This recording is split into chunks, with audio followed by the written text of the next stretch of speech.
It's so I don't know how I'm gonna record these, or at least post these. But in case this gets shown after Saga's part, I technically played this before I continued on hers, and I feel like that just kind of spoiled me on some things.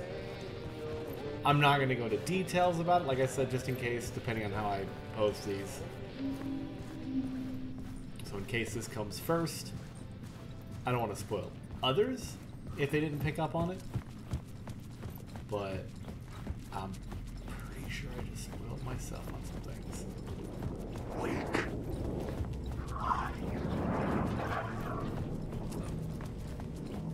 I think I will finish up this, and then I'll go back to the story, because I think that's what I was supposed to do.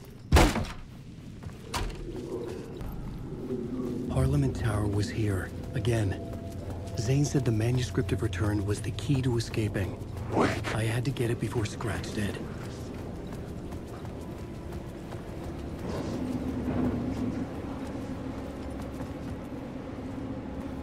I don't know if I can actually find any evidence here, but I assume this is the other. Weak. This is the actual evidence.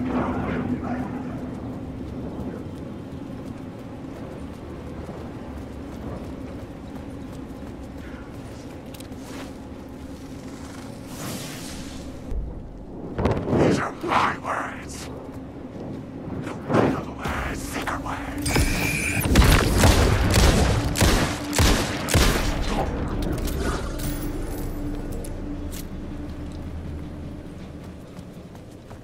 Nah, man, don't touch me.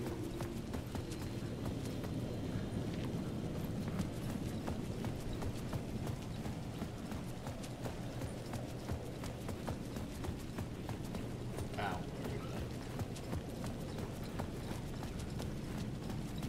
Ah. Your elbow's cutting in the leg here.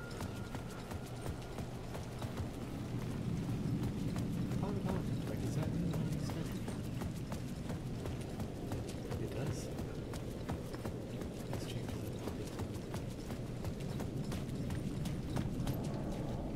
that. Scratch was closing in, gaining control.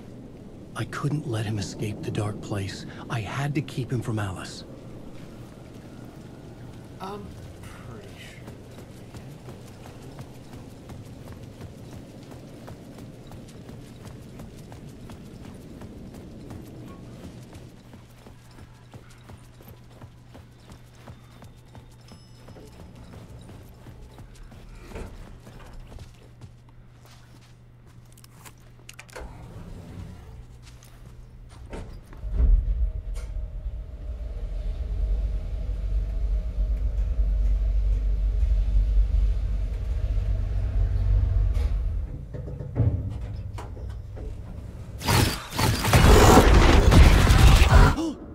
Go to hell!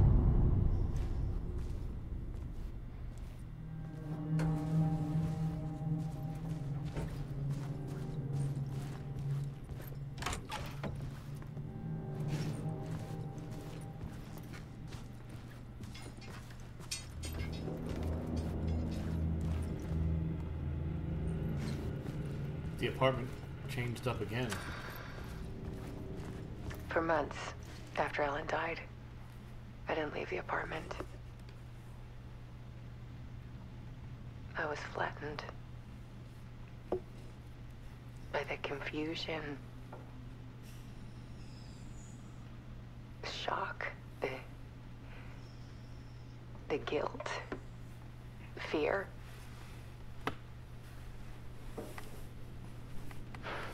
I could barely get out of bed. Barry Wheeler started visiting. He even cooked me meals. I couldn't stand the guy when I first met him, but he's a better friend than I gave him credit for. And he still checks in, even after he moved out west.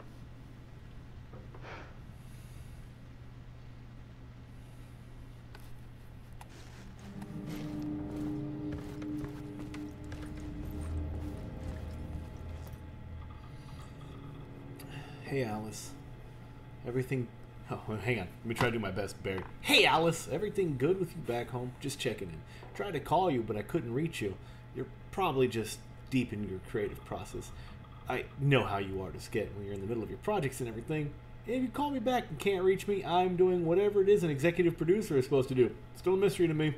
Oh, and if you want to help with anything business related for your exposition, just say the word. Your pal Barry. Hey Alice, sharks circling. They now want to turn what happened to Al into a movie, and or a TV show, and or, get this, a fucking video game. I told them to fuck off. Also, in case you hear about this from someone else, a true crime writer named Tammy Booker is working on a book about Al. I hunted down her publisher and told them we'll sue. Don't worry, I've got you covered. Your pal Barry. Hey Alice, checking in because I haven't heard from you. Everything good back there? I've been trapped in non-stop meetings with no breaks. Open kimono. I have considered peeing in a mug. And lunches be damned. How these people ever get a movie made when all they do is sit in meetings beyond me. Your pal Barry. Hey Alice, you're gonna think I've been replaced by an evil double, but I've joined a cult and I love it. Joking about being in a cult. Kind of. Blessed wellness retreat. Working with Al or the Andersons was tough sometimes, but these movie biz types are insane. My stress levels were beyond the roof. Were through the roof. But then I was tipped off to the retreat. The best decision I ever made. I have never felt this good and, well, healthy. The guy who runs the place, Chester, is a goddamn miracle worker. Not a wacko in any way. I know you think I'm full of shit, but I have lost a ton of weight. You wouldn't recognize me anymore. Chester says I'm lucky to have ended up here, that something bad would have happened if I'd stayed in New York. I believe him. Wasn't feeling great after everything that happened, especially after those FBC creepos wanted to chat with me, enough to turn anyone into a conspiracy nut. I hope you're good over there. Come visit anytime. West Coast is not as bad as I made it sound in my earlier mails. Your pal Barry. Hey Alice. I'm more fish out of water in Hollywood than I ever was in the Pacific Northwest wilderness. These yuppies and their glow-in-the-dark teeth couldn't be more fake if they had 6 fingers. And everything is so fucking great all the time, even when it's in fact the opposite. More than once I've thrown up my mouth during meetings with these movie exec jerks. But I gotta be here to look after Al's legacy. Everyone wants to gobble up the film rights to the Casey books, and they have moronic ideas of what to do with them. And it's my duty to herd this horde of tanned zombies into the general direction of something resembling good taste. I'm painfully aware of how deeply Al would have hated adaptations if it didn't do justice to his vision. He was a master of hating things deeply. For good reasons. I mean, that's why we loved him so much, right?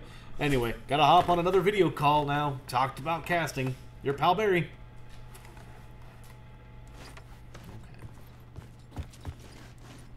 I needed to get inside the manuscript.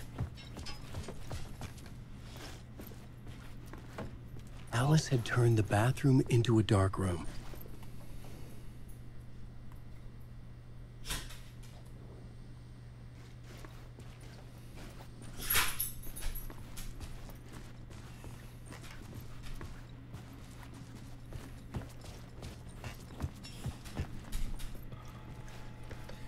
Based on how the apartment keep changing, maybe that's why it didn't look the same. Alice's work had consumed the apartment. Her whole life.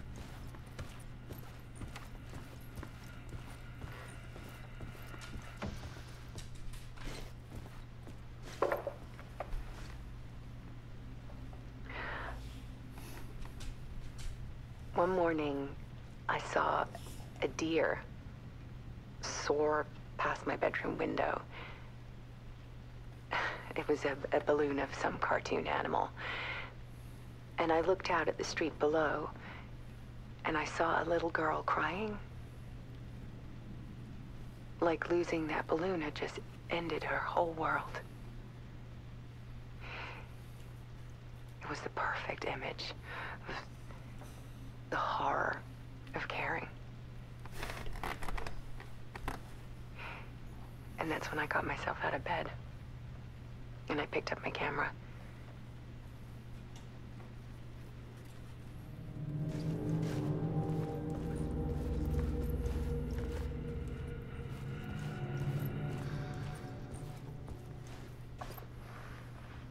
was something in the dark.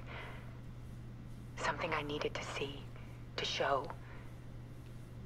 The more shadows I photographed and filmed, the more I felt like I was on the verge of a breakthrough. I submerged myself in it. I only went out at night. My search became obsessive, but I still had no idea what I was looking for.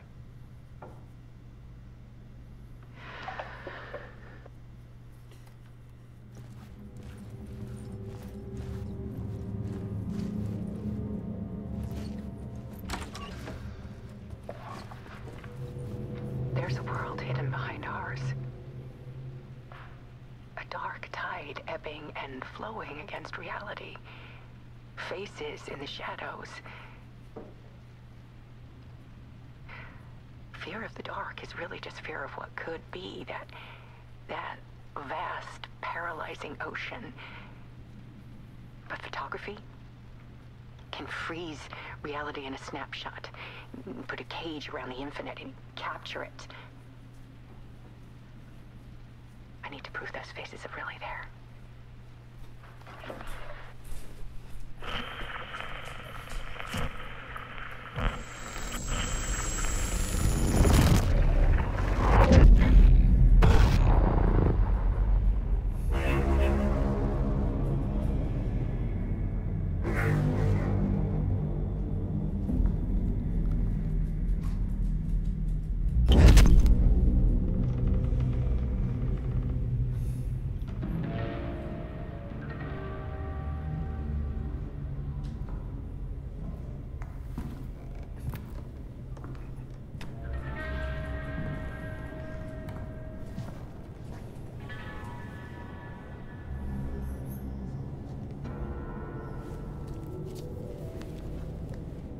The full manuscript of a novel.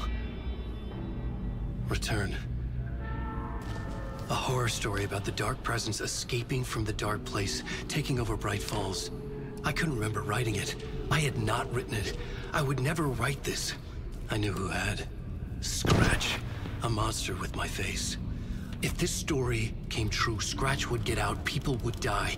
Destroying the manuscript, it wouldn't stop it from happening. I would have to fix it, edit it. I could not change the genre of the story. I'd have to work within the constraints set by Scratch. I needed someone in the story to fight the darkness. Saga Anderson. I kept seeing her in my visions. She was already in Bright Falls, already involved, but she was not in Return. Not yet. I'd write her in, try to stop Scratch within the limits of the horror story. It was almost impossible. It was taking too long. I had not reached the end.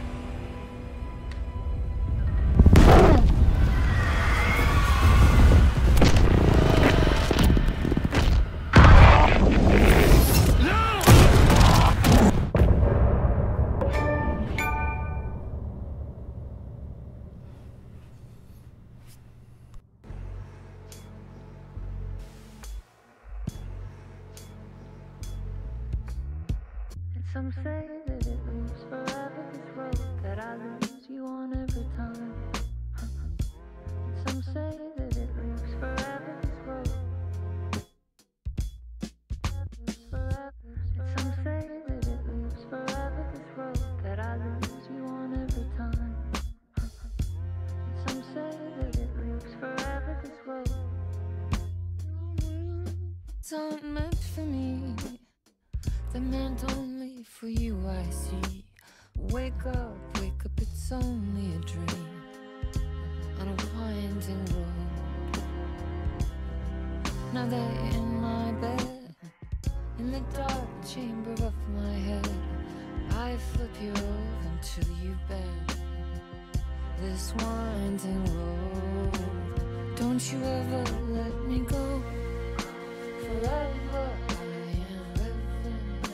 play and pretend. Forever, never, wanting it to end. This message that you send to this winding road, it's just the beginning, only the